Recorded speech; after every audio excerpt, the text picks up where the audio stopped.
Hai Tribuners, kembali lagi di Ngopi Ngobrolin movie bersama aku Liz. dan aku Tria. Di episode Ngopi kali ini kita bakal ngobrolin drama Queen of Tears yang baru tayang 8 episode. Jadi kita bahas setengahnya dulu. Nah, ini diperanin sama siapa?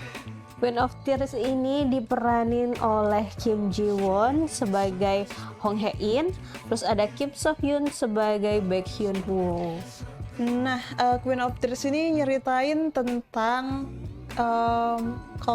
keluarga konglomerat yaitu Hong Hae In yang nikah sama bisa dibilang dia lelaki biasa yang tumbuh di desa. Miskin banget enggak, tapi kaya banget juga enggak. Tapi kalau dibandingin sama kekayaannya Hae In ya kalah jauh banget. Nah, mereka menikah sudah 3 tahun. Tapi ternyata si Hyun Woo-nya mengalami tekanan mental. Jadi dia menuntut cerai kepada Hae In.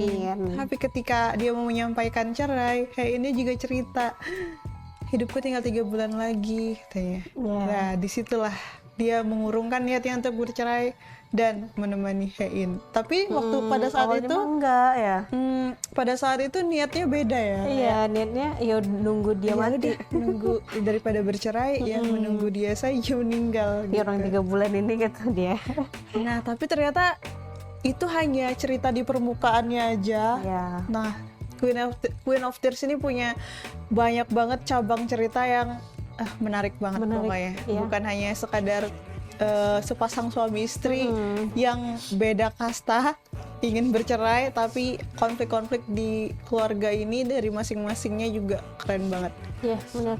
Nah, kita bahas dari episode yang 8 dulu karena emang dari sepanjang dia tuh kayak tiap episode itu kayak makin makin greget gitu loh, kayak Konfliknya tuh makin nggak ketebak gitu Iya. ya. Nah, di yang 8 ini tuh emang dibagi 2 banget gitu loh. Jarang kan ada drama. Oh ya udah, ini ada 16, 8 tuh kayak bener-bener pemisah banget sama yang selanjutnya. Ya. Di episode sebelumnya kan kita dibuat nunggu yang dia abis ketemu gembok itu loh, yang ketahuan ternyata dia mau ngajuin cerai. Terus di episode 7-8 dengan konfliknya tuh makin bikin kita penasaran gitu. Keren cara mereka buat tetap orang buat nonton itu gitu loh. Alurnya keren, terus cerita tiap karakternya juga menarik ya. Mau itu si kakeknya, saudaranya, cerita dianya, jadi semuanya tuh kayak menarik buat diikutin gitu. Oke, yang terakhir tuh kan epilog ya. Epilog bahwa itu so sweet banget. Iya, aku suka banget adegan itu ada.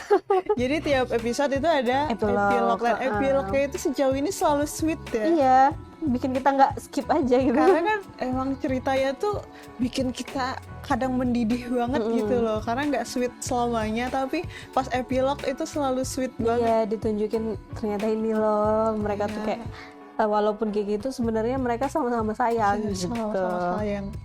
Itu aku suka banget epilog terakhir. Ya, Bahwa ya aku masih pengen hidup karena Hyun Woo menginginkan dia hidup. dia pengen nemenin suaminya gitu. Aduh. Padahal di situ posisinya dia lagi marah gitu ya sama Lagi marahan. Nah, aku tuh bingung sebenarnya mereka udah cerai apa enggak sih? Secara mungkin disebutnya secara agama udah ya, karena kayak secara Karena kesepakatan udah ditalak gitu ya. kan dia udah sama-sama nanda tanganin kan.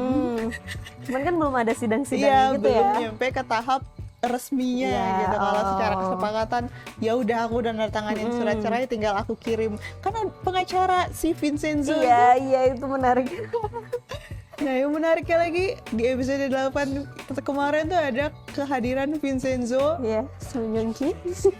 Ya bener-bener kayak Ngagetin sih. kaget banget dia sih. Tiba-tiba. Karena kan ucapannya si temennya, si Yongki itu ada yang kayak serius banget disebutin semua peran-peran yang dimainin sama Song Joong Ki. Ada yang bilang dia keturunan konglomerat.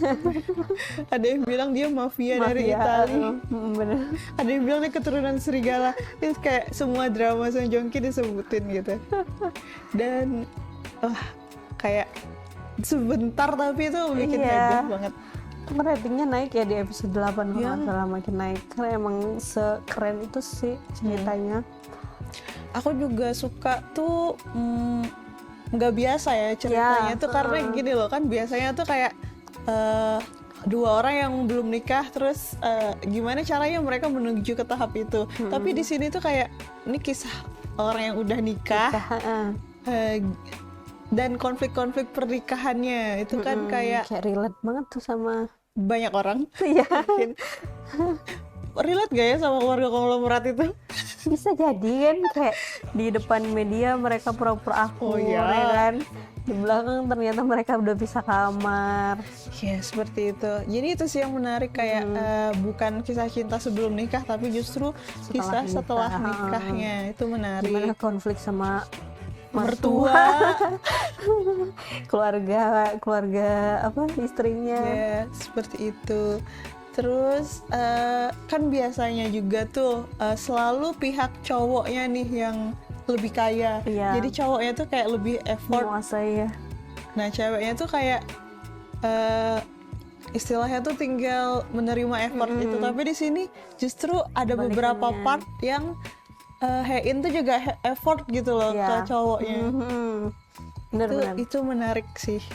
Kayak jarang ada cerita yang kayak gitu, karena Hein emang kayak ya gue suka sama lo juga, gue mengusahakannya. Dia mau nunjukin itu yang aku suka, nggak cewek harus jaim-jaim gitu, nggak gitu loh. Meskipun dia jaim, dia nggak terang-terangan, tapi dia nunjukin itu.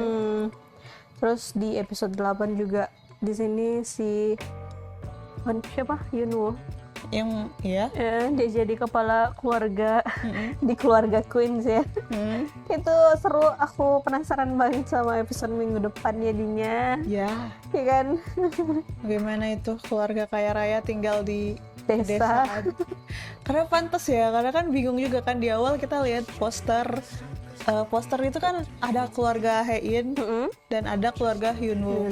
Nah selama ini kita cuma ngelihat keluarganya Hyunwoo itu kayak cuman sekilas gitu, kayak sekilas aja nih di desa gitu. Kirain kan emang bakal kayak gitu, tapi ternyata nih kayaknya bakal ada part di desa yang benar-benar full di desa gitu, nggak melulu di kota. Ya bakal seru. Iya, sejauh ini masih seru banget.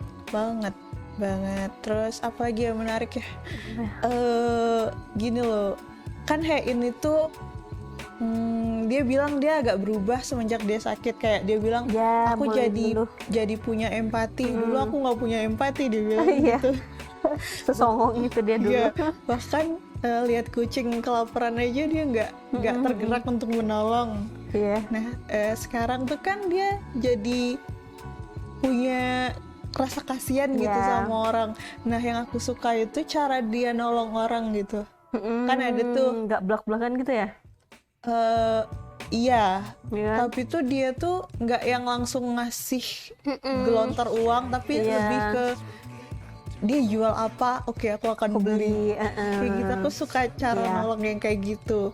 Kayak nggak bikin orang manja atau nggak bikin orang kayak memang benar-benar mengharapkan gelontoran uang banget gitu. Dia benar-benar ngasih, ya udah lo jual apa, lo ada apa, gue gitu akan beli. Dia nggak ngasih cuma-cuma. Kayak gitu. Itu yang menarik sih dari karakter Hein ini. Terus kira-kira selanjutnya gimana? Ya menurut kamu? Ya aku berharapnya happy ending ya. Aku kan ya klise lah, pokoknya pengennya happy ending. Tapi kalau aku ya kalau drama ini memang pengen dikenang lama, ya harusnya sih sad ending. Iya sih, karena bikin orang patah hati ya. Kayak 25-21 yang akan selalu dibahas sampai kapanpun tentang itunya, sad karena dia sad ending. Bener. Nah tapi ya kalau TVN mau memberikan ending yang nggak happy ending, tapi itu nggak yang biasa gitu loh, nggak happy ending hanya sekedar bikin fan service kayak gitu sih. Harus ada cerita yang bener-bener kayak happy tapi tetap harus dikenang lama gitu loh. Soalnya sejauh ini udah bagus banget gitu. Kan ini tuh kayaknya udah berjalan, kan Haein 3 bulan nih masa ya. Kayak udah berjalan sebulan gitu sih ya, harusnya dalam cerita itu, dalam alur itu tinggal 2 bulan lagi hidupnya.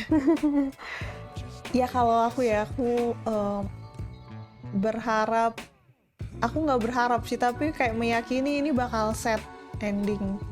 ada kemungkinan sih. Iya, karena gini, ini kan TVN yang emang aneh-aneh gitu loh. Iya. Endingnya emang suka bikin kesel kan. Jadi di drama apa ya, aku inget di drama My Mister kalau nggak salah yang main Kim Tae-ri. Nah di dalam dialog itu dia bilang, ya sad ending tuh emang dibenci orang, tapi itu bakal dikenang orang. Iya, bener. Kayak gitu.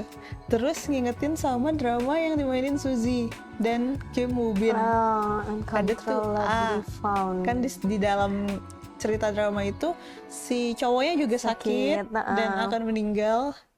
Nah itu juga menarik. Beneran meninggal. Dan beneran tapi meninggal dia. di ending. Nah itu juga bagus sih. Iya sih. Sedih tapi bagus. Iya bener. Jadi kemungkinan set ya kamu? Aku set. Aku tim set lah. Aku pengennya tetap happy ending deh. Iya sih. Ya, ini. Tapi setidaknya tuh ada momen-momen yang emang mereka tuh harus bahagia lagi bersama gitu nah. Iya sih. Karena kan selama 3 tahun pernikahan tuh kayaknya cuma 1 tahun awal doang kan. Iya. Aku tuh pengen lihat dia happy lagi gitu. Soalnya kan mereka sama-sama sayang gitu sebenarnya. Cuman ya karena kesalahpahaman ya yang jadi bikin mereka kayak gitu juga kan. Gitu deh. Ya berharap juga hubungan Haein dan keluarganya tuh jadi baik lagi. Kan konfliknya agak berat ya. Kenapa dia bisa kayak ngejauh, jaga jarak dan tidak akrab sama keluarganya, ibunya terutama itu karena pernah kehilangan kakaknya dan ibunya menyalahkan Haein sebagai penyebab kematian kakaknya itu. Karena si kakaknya nolongin dia ya. Iya, ini kayak apa? Ya dia masih semuda itu dan disalahkan, kayak kasihan banget gitu loh. Kemungkinan mereka bisa baikan kalau keluarganya tahu deh kayaknya kalau dia sakit kayaknya ya. Mungkin sebentar lagi akan terungkap. Kan? Karakter adiknya juga menarik. Yang dia tuh aku lupa namanya siapa. Jadi emang di tiap drama rada blow on terus gitu. Tapi di sini dia sayang anak istri banget. Wah dia deliver emosinya pas terakhir itu bagus banget. Benar. Kayak manggil-manggil anaknya, istrinya. Terus bener-bener hancur yang biasanya dia cengenges aja, tapi di sini dia keren banget. Terus dia bilang, itu anak aku nggak bisa tidur kalau nggak dipeluk. Emang bener. Nangis anaknya keren. Iya ternyata nggak nyangka juga sih ternyata istrinya jahat. Aku pas awal kan dia kayak so baik gitu kan. Tapi dia bagus banget juga actingnya. Kayak ketika dia pura-pura baik tuh kelihatan meyakinkan gitu bahwa dia polos, istri yang setia, yang nurut-nurut aja. Tapi ternyata wah ketika dia menunjukkan yang sebenarnya berganti juga ekspresinya. Itu keren banget. Keren. Iya. Semua pemeran di sini ternyata keren-keren. Pemeran antagonisnya juga keren-keren banget ya. Banyak banget sih antagonisnya gitu, kayak kumulatif gitu loh. Dan mereka tuh kayak satu kelompok gitu ternyata ya. Kayak si istrinya itu kan ternyata satu panti asuhan kan. Itu sih. Oh iya dia udah kabur duluan ya. Maksudnya nggak ada di sana, kabur duluan dulu. Iya naik pesawat. Dan yang ada di sana cuman sih Unsong sama ibunya itu. Si ibunya itu nyebelin banget. Kisah Bibi Bomja itu juga menarik. Dia juga karakternya menarik. Iya, kan nyebelin ya dari penjara. Terus tiba lama-lama wah ternyata dia sebelumnya tuh disayang banget sama bapaknya.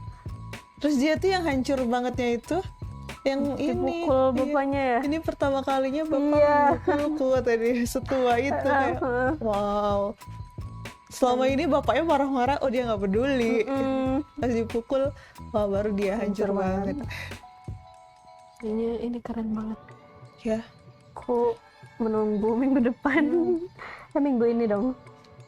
karena ceritanya tuh kayak emang terus berkembang dan bikin penasaran. Jadi kan awalnya kayak apa, kita kira tuh tentang gimana dia bisa lepas dari keluarga ini, gimana menunggu Hein meninggal dan Hein mengubah surat wasiatnya.